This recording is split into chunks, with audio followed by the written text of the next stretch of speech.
5 months after ABC fired Roseanne Barr for a racist tweet, her show returns to air tonight as The Conners, without Roseanne.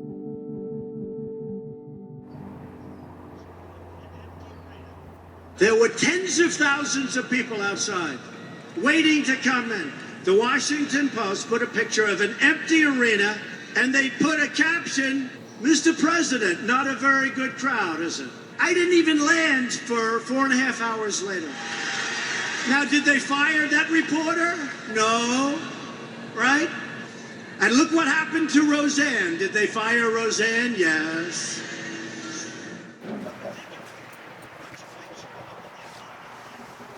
Well, I was at my mom's house in Salt Lake, and, I was very happy, and, my show was #1 after 20 years to come back and be #1, and not just be #1, but 28 million people watched it. So I was in a happy place, and anyway, so I went to bed, and I woke up at 2:11 and tweeted that tweet, and then I went back to sleep. And when I woke up in the morning, it was all over the news, and I was like, uh-oh. And it was characterized as racist, which just made my stomach fall to my feet. And then the network called and said,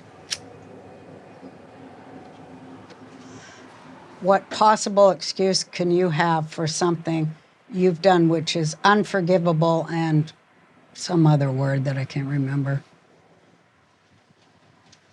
And then I said, I'd be happy to go on all the ABC shows and explain it and apologize. But they said no, I wasn't allowed to do that. Not too long after that, my mom was watching TV and saw that it was canceled. And that was just the beginning.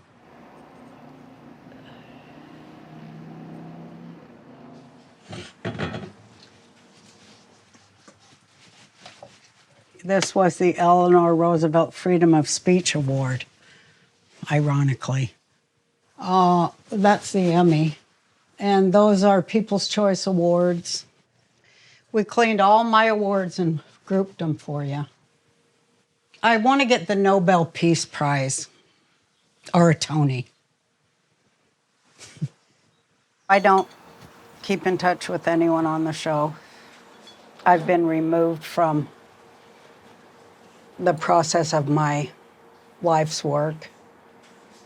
It's like the worst thing they could have possibly done to me was to fire me from my own show and let other people write my life story.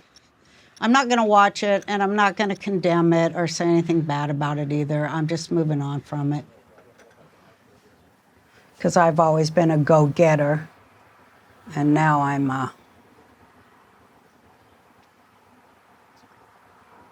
I don't know what I am.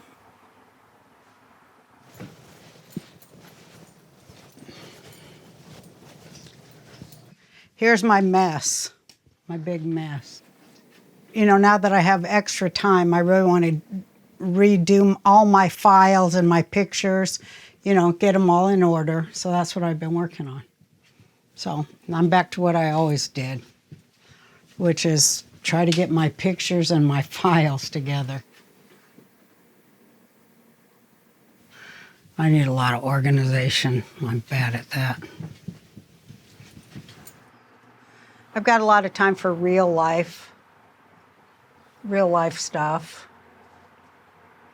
Like just going for a walk with my mom and having an ice cream cone. Stuff like that. Waiting in lines. I've really been sleeping a lot, like probably 17 hours a day. Started smoking.